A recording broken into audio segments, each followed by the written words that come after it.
This Saudi native says it's no coincidence a majority of the 9/11 hijackers came from Saudi Arabia. If Islam has to prosper and becomes a superior religion, then certain steps has to be taken by its followers, including spreading Islam by any cost, including the sword, and killing any opposition. These days he lives in the West and goes by the pseudonym Al Fadi.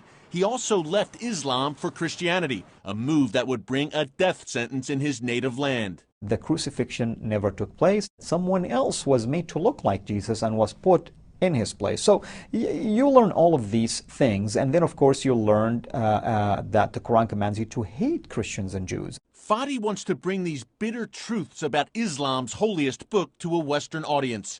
Along with other former Muslims, he's written a book called The Quran Dilemma. It analyzes teachings of the Quran from the perspective of one who actually lived under them.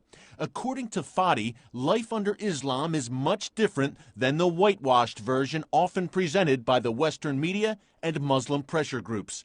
That includes the Quran's call to jihad, or holy war against non-believers. It's basically a prescriptive commands that are found in the Quran when it comes to jihad, killing the infidels, spreading Islam until there is no other religion on earth except the religion of Allah. The West does not know many of these things, if not all of these things, because they're oblivious basically to what the Quran teaches as a whole.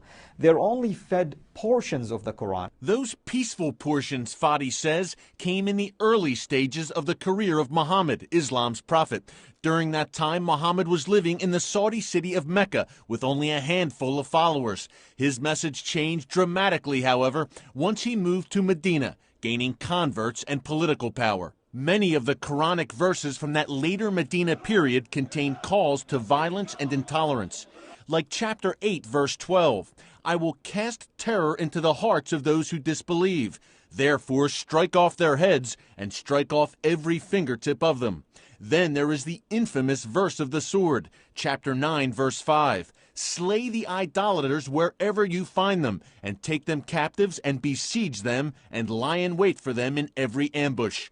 Meanwhile, chapter 5, verse 51 warns Muslims not to take Jews and Christians as friends. Fadi witnessed this belief system firsthand growing up in Muhammad's birthplace of Saudi Arabia. He was a radical Wahhabi Muslim who knew members of the bin Laden family. As a young man, Fadi wished to follow in Osama bin Laden's footsteps and take on the Soviets in Afghanistan. I was willing to go and fight and die, but then that opportunity didn't take place. That's when he decided to attend college in the West, in the very backyard of his sworn enemies. He planned to promote Islam to anyone who would listen. But a funny thing happened along the way. For the first time in his life, Fadi actually met and spent time with Christians. They're kind, they're patient, they're loving, they have moral values. They do not look at others with hatred. They don't have, for instance, this radical zeal that, for instance, a righteous Muslim will have. The more righteous you become in Islam, the more you hate others. In their case, actually, they were loving others, and at some point I heard of the teaching of Christ that to love your enemies. Technically speaking, I am their enemy, that they did not hate me. They actually loved me. Before long, Fadi was ready to do what had once been unthinkable, accepting Jesus Christ as his Lord and Savior.